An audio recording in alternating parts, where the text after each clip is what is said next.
The first breath on a new world. Imagine standing at the edge of a crimson horizon. The sky above you is not the soft blue of Earth, but a pale, thin canopy of copper and rose. The ground beneath your boots crunches with dust that has not been disturbed for billions of years until now. You take a breath not of the air around you, for that would be poison, but of the air recycled and filtered within your helmet. And in that moment, you realize that this breath is more than oxygen. It is history repeating itself. The first breath of a species on a new frontier. For all of human existence, we have been shaped by Earth. The gravity that presses our bones, the cycles of day and night that guide our sleep, the mixture of gases in our atmosphere that fuels our blood and brain. Every aspect of what we are has been written by this planet. To step onto another world is to challenge the script itself. To adapt, we must become something new. Consider the most basic question: gravity. On Mars, gravity is only 38% of what you feel on Earth. Imagine your body, lighter, more agile, bones carrying less weight with each step. At first, this might feel liberating. Children could leap higher than Olympians. Buildings could rise with fragile elegance, no longer burdened by the full pull of Earth. But beneath the wonder lies a hidden threat. Our bones, evolved for Earth's embrace, weaken without strain. Muscles waste away when they are not asked to carry their familiar loads. Over generations, a new body might emerge taller, thinner, perhaps even frailer. Would these Martian humans look at us, their Earth-born ancestors, and see themselves as something entirely different? Now think of air. Invisible yet absolute. Mars offers an atmosphere of carbon dioxide, thin as a whisper. To breathe freely there, humans would need to enclose themselves in habitats where every molecule of oxygen is measured, recycled, preserved. Imagine the intimacy of such life. Every breath tied not only to your lungs, but to the hum of machines, to the survival of systems that cannot fail. Over centuries, this dependence might alter our psychology. Breathing would no longer feel like an unspoken gift of nature, but a shared, fragile responsibility. Would Martian society come to revere itself as sacred, more precious than gold? And beyond Mars, picture even stranger worlds. Imagine a planet bathed in perpetual twilight, orbiting close to a red dwarf star. The light there would not be the bright white of Earth's sun, but a dim, crimson glow, stretching shadows endlessly. Human eyes, strained by such darkness, might adapt over generations, the iris widening, the retina becoming sensitive in ways that seem alien.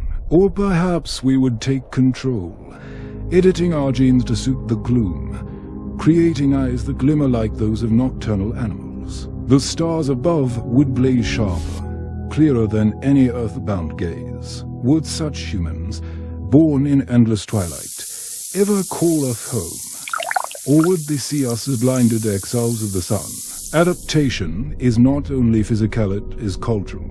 Imagine how stories would change. On Earth, myths are born from mountains, oceans, and forests. On Mars, the desert itself would become a god, an endless symbol of silence and survival. On an ocean world, where cities float upon ceaseless waves, myths might speak of the abyss below, of unseen creatures haunting the depths. Culture is a mirror of environment, and in new environments, humanity will write entirely new epics. The legends of Earth are Olympus and of Alan may one day be joined by the myths of Olympus, of the great red storms, or of the absolved cities. But adaptation is never perfect. It is compromise, negotiation, sometimes surrender. As humans spread among the stars, differences will sharpen. Martians, living under domes, may see themselves as fragile but resilient. Ocean colonists may see themselves as fluid, adaptable, children of the tides. Moon dwellers, trapped in low gravity and darkness, may see themselves as stoic survivors of endless night. Over millennia, would these groups even call themselves human? Would new identities rise, species diverging not by evolution alone, but by choice, by culture, by the very worlds they inhabit. The first breath on a new world, then, is more than survival. It is transformation. Every inhale is a decoration. We are not bound to Earth alone. Every exhale is a question. How much of ourselves are we willing to change to endure here? Perhaps the first humans who leave Earth will cling to their origins, desperately recreating blue skies within glass stones. But their descendants will not remember Earth as we do. For them, Earth will be legend, as distant and mythic as the Garden of Eden. And maybe that is the point. Humanity has always been restless, always reaching beyond the horizon, beyond the known. To step onto a new world is to admit that we are unfinished. Each planet, each sky, each breath will sculpt us into something both familiar and strange. And one day, perhaps far in the future, when Martians, ocean-born, and twilight children gather together, they will look at one another and realize that adaptation has ridden not one species, but many, all carrying the memory of Earth in different forms. So when the first human breathes on a new world, it will not just be survival. It will be prophecy. A prophecy that humanity is destined to scatter like seeds across the galaxy. Each world a new soil. Each body and culture a new branch on the tree of life. And you must ask yourself if Earth is where we were born, but not where we end. Then what truly makes us human? Our origin or our adaptation? Change. What if your body no longer belonged to Earth? Picture waking up each morning in a city under a copper-red sky, where the very weight of your bones feels different. Every step you take is lighter, every jump longer, as if you were half swimming in invisible air. At first, it feels like freedom, like flying. But slowly, day after day, the body that was sculpted by Earth begins to unravel.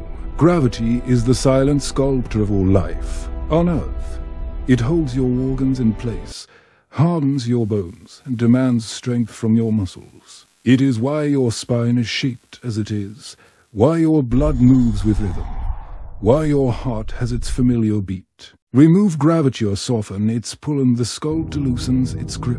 Astronauts, after only months in orbit, return with weaker bones, thinner muscles, hearts that strain to pump blood without the downward tug they once knew. Now, imagine generations born in such conditions. On Mars, with its gentle 38% gravity, children would grow taller, their bones stretched without the heavy resistance of Earth. Their faces might elongate, their skeletons more fragile, prone to breaks. Yet with fragility comes adaptation. Bodies that move gracefully, lightly, in ways we might call alien. Their hearts might not need the same power as ours, their circulation more efficient in low-pressure worlds. Over thousands of years, these changes may fix themselves into DNA, until Martian-born humans are no longer built for Earth. If they were to visit, Earth's gravity might crush them, bending their frames, exhausting their lungs. Earth would become as hostile to them as Mars is to us. But what of moons? Imagine Europa or Titan. Their surfaces cloaked in ice, their gravity is weaker still. Children raised there might tower above us, giant and delicate, their bones bending with each step. And beyond moons were devised in orbital stations, where gravity is simulated, imperfect, artificial. There, bones may thin to fragile reeds, bodies stretching into elongated silhouettes. Would these humans resemble us, or would we see them as another species altogether? The danger of gravity is not only physical, it is cultural. On Earth, our myths are heavy with metaphors of weight burdens, foundations, falling from grace. On Mars, where weight itself is gentler, metaphors may drift, to fall might lose its meaning, replaced by floating, by soaring, by freedom. Imagine a society that sees heaviness not as strength, but as weakness, that prizes lightness as survival. To Earth-born minds, this might sound poetic, but it could also sound unsettling.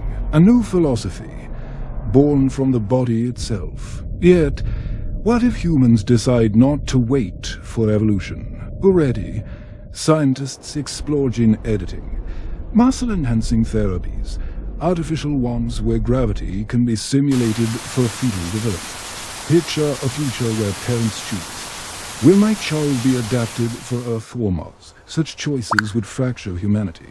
No longer one species bound by biology, but engineered clans, each tuned to their chosen world. Would Earth-born see Martians as enhanced or as aberrations? Would Martians pity Earthlings, weighed down by a planet too heavy to escape? And then there's the most haunting question of all. What if gravity itself becomes our new frontier of identity? Imagine gatherings of humanity scattered among planets, each shaped by their worlds. Martians, light and agile, lunar-born. Tall and spectral, Earthlings, dense and strong. They meet in neutral stations, eyeing one another, recognizing both kinship and difference. What unites them? Blood, memory, or is it simply the acknowledgement that they all once came from a single blue sphere, spinning in a forgotten corner of the galaxy? Gravity is invisible, but it writes the story of our bodies, our new worlds. It will rewrite us again, sculpting beings that may one day forget what Earth once felt like. And perhaps, in some distant age, a Martian child will look up at the stars and hear tales of a planet called Earth, a place where humans were heavy. Their steps pressed deep into the soil, and they will wonder what it felt like to be bound so tightly to the ground. In that moment, Earth will no longer be memory. It will be myth. Breathing in alien skies. Close your eyes for a moment and picture yourself stepping outside. Not into the familiar warmth of Earth's atmosphere, but into a world where the very air betrays you. Perhaps it's thin, like the whisper of night, or toxic, filled with gases that burn your lungs. Perhaps it's so thick that each step feels like wading through invisible water. On every world beyond Earth, the sky is no longer yours to claim freely. Breathing itself most instinctive, unthinking act of life comes a fragile negotiation with machines, domes, and inventions of desperate brilliance. On Earth, we never think about air unless it is gone. But imagine living where every molecule must be crafted, recycled, protected. Mars, for instance, offers a cruel gift, an atmosphere composed mostly of carbon dioxide. To breathe there, humans would require sealed habitats where oxygen is spun from water ice or pulled from the very air itself through chemistry. Each exhale would be measured, monitored, returned to the system. Breathing would become less an act of nature and more a transaction. Think of the psychology of this dependence. On Earth, freedom is walking outdoors, inhaling deeply, knowing the air belongs to no one. On Mars, or any alien colony, freedom may become synonymous with technology. A malfunctioning airlock would not be an inconvenience, it would be a death sentence. A colony's air would not be invisible, but visible, stored in tanks, flowing through pipes, hissing through valves. A sound we might come to cherish is not the song of birds, but the steady hum of filters keeping us alive. And what of worlds where the air is not only scarce but alien? Imagine a planet bathed in methane, where the skies glow orange and oily. To survive, humans would invent suits or even alter themselves genetically. Perhaps lungs would no longer breathe oxygen, but process something new, something tailored to foreign skies. What would that make us? Still human or something else? Now imagine culture shaped by breath itself. On Earth, air is symbol, metaphor. We speak of catching our breath, of breathing freely. On Mars, breathing freely might mean something different entirely. The rare joy of removing a helmet inside a perfectly sealed dome. Songs and poetry could emerge not about forests or wind, but about the hum of air recyclers. Children might grow up learning early that each breath is communal, that the oxygen in their lungs has been breathed by others many times before. Breathing would no longer be private. It would be shared. But with this intimacy comes conflict. Imagine a world where it itself is currency. Colonies struggling with shortages might ration oxygen, where each family receives a measured allowance. Black markets for pure air could rise. Oxygen wars might echo through the domes, not fought for land or water, but for breath itself. What could be more primal, more terrifying than the theft of air? And yet, even in scarcity, humans adapt. We always have. In the most hostile environments of Earth mountains, deserts, polar wastes, people have not only survived, but created beauty. Why would alien worlds be different? Picture Martian festivals where people gather in domes lit by artificial auras, celebrating the triumph of breathing another year. Imagine oxygen gardens, vast halls of engineered plants, glowing softly in the dark, where people walk reverently among leaves that give them life. These gardens would not be parks, they would be sacred cathedrals. There is also the question of identity. If Earth-born humans breathe air drawn from forests and oceans, and Martian-born humans breathe air woven by machines, will they feel a kinship or a division? Will one group call itself natural, and the other artificial? Or will both eventually accept that air, however it comes, is always the same invisible lifeline tying all life together? The first breath on an alien world will not simply be survival. It will be ritual, philosophy. All for this week? Even just for politics. To breathe will mean to belong to a colony, to a world, to a system, and perhaps, one day, to a humanity scattered across the stars, each group breathing differently, yet still sharing the same ancestral memory. The air of Earth, the first sky, the wind that shaped us. And maybe, just maybe, when a Martian child grows up breathing recycled oxygen, or a Titan settler inhales air processed from methane seeds, they will dream of Earth as a place where the sky itself was a gift. And in that dream, Earth will live forever not as a planet, to our shared future. but as a breath remembered. We are one now.